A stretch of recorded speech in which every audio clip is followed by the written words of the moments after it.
Well, what happened was this bear channel we were using, selling retracements down. We then bought the lows. 10 o'clock this morning, what happened? Bernanke came out. And what did Bernanke talk about? It was actually kind of funny. It was almost comical. Bernanke came out, and like the robot that he is, he said, no more inflation. Tax codes are going to change, right? And expect everything to be perfect tomorrow, right? And of course, the dollar, which you would assume would jump off those comments, I think traders kind of saw right through him this morning, and the dollar tanked. He didn't even finish his first sentence. It was almost comical the way people said, are you kidding me right now? Why don't you just say exactly what we want to hear? So the dollar begins to tumble, and it was almost a little bit of the exact opposite of what happened. His wishful thinking, so to speak, didn't impress any traders today. Dollar tumbles and it reversed the crude. So crude now begins to spike back up. 10 o'clock, 10:15 rolls around. I'm able to sell the highs of this channel once, but after 10:15. Bernanke is fanning the flames right now, and crude is jumping back up. I go through 10:30 news, and remember what happened at 10:30 news? News came out what? Lower inventories, lower demand. Now, this is a good example. Whenever we see that hidden under the surface, that demand report, remember, inventory numbers, utilization, demand, gasoline, distillate, inventories came out lower. What does that usually mean? Price should rise. But demand was lower. What does that usually mean? That usually means the reason why inventories are lower is because of lack of supply. Okay, so we know that deep down under the surface, the rookie traders, the retail traders today, push price up based upon their knee-jerk reaction of lower than expected inventories.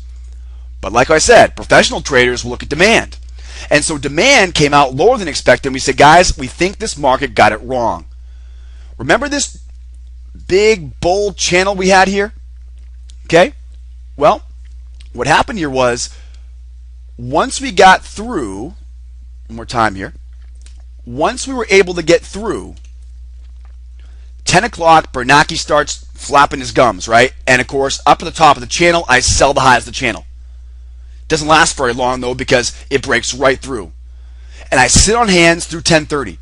10:35, right? 10:45 rolls around, and now here we are at 10:45, and I'm all the way now up to the highs of the channel, right? I'm sorry, the highs of the wedge. We're going to break right through these highs of the wedge, all the way up to the high of that big bull channel, and I'm then going to sell those highs. We know where we're trying to go. We're trying to go to the wedge highs.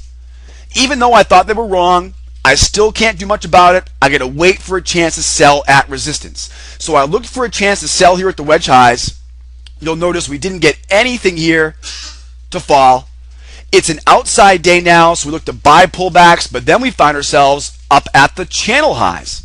Remember that big channel we drew in the 34 range chart? This is a major level of resistance.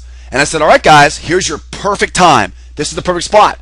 We thought that they got it wrong. This was a bearish report on crude. This thing should be coming back down. And here at 10:46, we got the biggest winner of the day. Sell the highs of the channel. Wonderful trade. 48 ticks. We waited patiently for it. We didn't jump into the crude immediately at 10:35 because we knew what we wanted and we wanted to wait for it.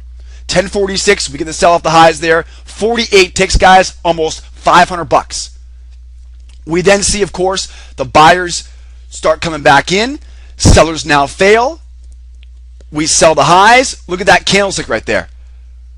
That candlestick right there, you can easily see here, big inverted hammer. I'm sorry, hammer pattern. That's a bull, right? That's a bullish pattern.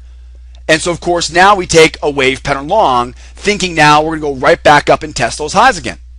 I get 16 ticks out of the wave pattern long. We come back down.